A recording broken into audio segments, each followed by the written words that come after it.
Can I have a tray, please? Okay. On my laptop. A new day for Lady Marie at her home in London. This has been her way of life for nearly 30 years after domestic violence left her paralyzed from the chest down.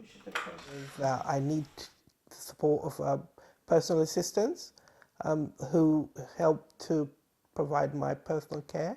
So they wash me, they dress me, and then they would put me into the wheelchair to sit. They also prepare all my meals, bring me a drink should I need it, and they also put me back to bed at night.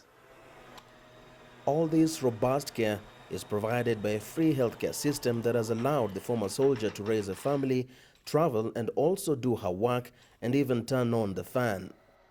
Alexa, fan 2 on. Okay.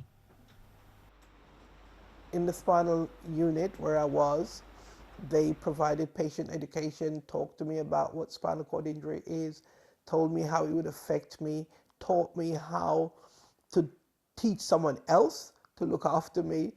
Oh, it's okay, it's not too hot. Since her injury, Lady Marie has dedicated herself to helping others living with spinal injuries. It's how she came across Fidelis, whose life in central Kenya is a sharp contrast. After a car accident in 2013 left her paralyzed, her old wheelchair offers her limited freedom. For this one, it's big, feels like a tractor. To me, even wheeling myself, it's not easy. I have to, maybe the kids also, our God here wheel me. And you see, at least when you have your own independence, that you are saying you can do some things, more things on yourself. She said it took nearly a year of immobility before her family finally referred her to a spinal injury hospital, and today she struggles with the costs of maintaining the proper use of her catheter, a tube which she uses to drain urine from her system. The stigma and feeling of being burdensome at home eventually led her to this children's home for orphans and vulnerable children. She is the only adult resident. That is where I met people on a wheelchair, because back at home I was being told, you know, when you get a spine injury, you can't survive more than a month. You see these wounds, you are cast. You see you have diabetics. You see you took somebody's things, just return them. All those sort of things, the primitive things. Because me, I depend on well-wishers for maybe medication. Her determination to achieve her dreams of studying led her to seek support on social media, where she met Lady Marie in a UK Facebook support group. They remain in regular contact, and Lady Marie is trying to raise as much support as she can. So are you able to get any medication for it? Not yet. When you say not yet, how do you get the medication? I've not been able to get the medication. I've not been able to buy the medication to clear the... Oh, you need to buy it. Yeah.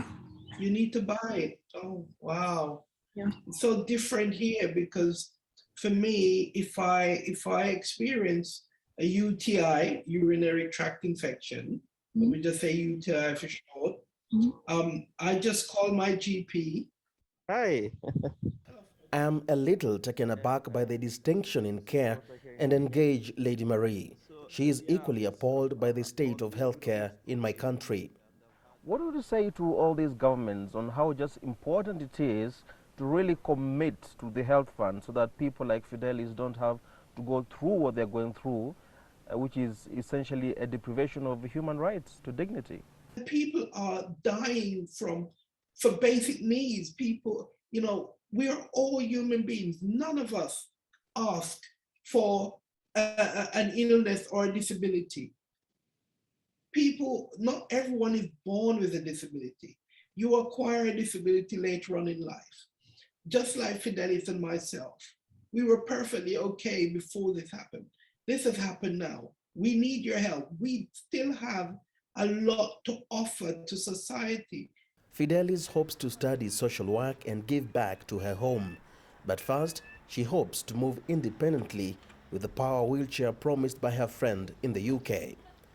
Ferdinand Omondi, BBC News, Nairobi.